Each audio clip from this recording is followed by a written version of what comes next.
Hi everyone, my name is Amy and I work here at Connections as a Communicative Disorders Assistant for the Talk to Me program. And in this video, I'm going to talk to you about one of the most important speech and language strategies that we go over with families, and that's using comments instead of questions. One of the reasons that we like to decrease the amount of questions that we ask during play is that it can really add pressure to a play situation and feel like quizzing for the child. If you're just constantly asking questions like, what's this, what's that, what color is it, what are you doing, it can feel like quizzing, and often a child won't stay in an interaction as long. And when we think about it, especially yes/no questions are the real conversation stoppers that we talk about in sessions. So if you're just asking, is that a truck?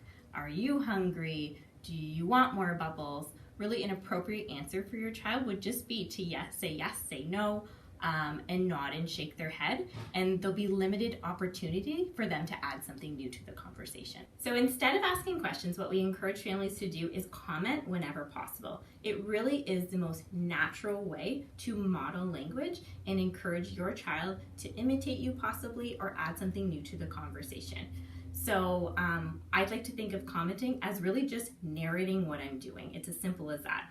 So I'm describing what I'm doing or what the child is doing, and that's it. So I would say something like, oh, your puppy is eating. You want more bubbles. Just a statement like that without asking a question is just much more powerful and gives a child an opportunity to imitate or add something new. Now I'll go over a few ways that you can take a question and turn it into a comment.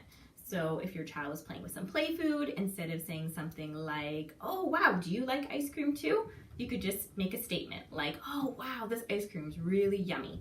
Or if you had a little school bus with some people, instead of quizzing and saying, how many people are in there? You could just make a statement like, wow, there are a lot of people in that bus. Another one is, for instance, if you had a tractor and you want to say, instead of, oh, what's this? Is this a big tractor? You could just make a statement and say, wow, this tractor is really big. It's a big tractor. Just that simple change, your child might imitate tractor, big tractor, or even add something new to the conversation. When you think about it, it's changing something from really teaching your child new words rather than just testing them.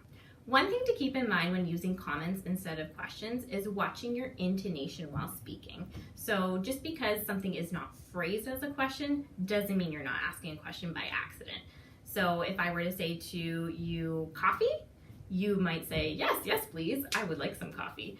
So just changing that tone of voice really signifies that it's a question, and very young children do pick up on that. When commenting, I like to envision a straight line that I'm trying to keep my voice on. I want to make sure it's not going up at the end. So for instance, if a child came up to me with some bubbles and they're indicating that they would like those bubbles to be opened, I would try not to say it with a question at the end. Open the bubbles. I would like to keep my voice nice and straight and even across to turn it into a statement. Oh, open the bubbles. And if you state it like that, look at your child, maybe pause and wait and give them some time to respond. You'll have a higher chance that they might imitate bubbles, open, or add something new. Now, I often get parents express to me that this is a very hard habit to break. And I think there's a couple things to keep in mind. First of all, don't be too hard on yourself.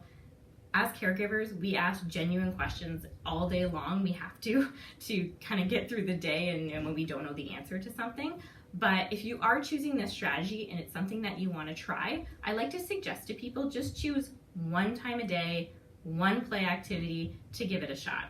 So I've had parents in the past, I've had a couple parents say that they've assigned an older sibling or a spouse as the question police during a certain activity, and to see if they could catch the parent asking a question. I'm not sure everyone would want to do that, but that was one example.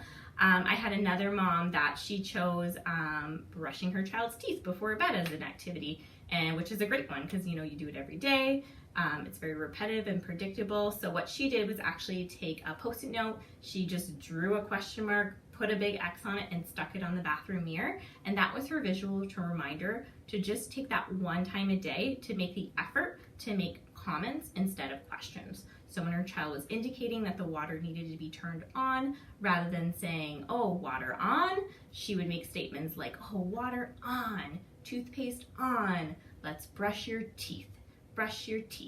and just nice, clean statements like that, Mom did report back to me that she saw a huge improvement in the amount that her child was communicating with just that one routine.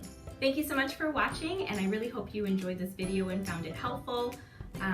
Feel free to call us anytime if you have questions about your child's speech and language, or visit us online at connectwithus.ca. You can actually complete an online referral yourself and check out our other videos. And as always, thank you for connecting with us.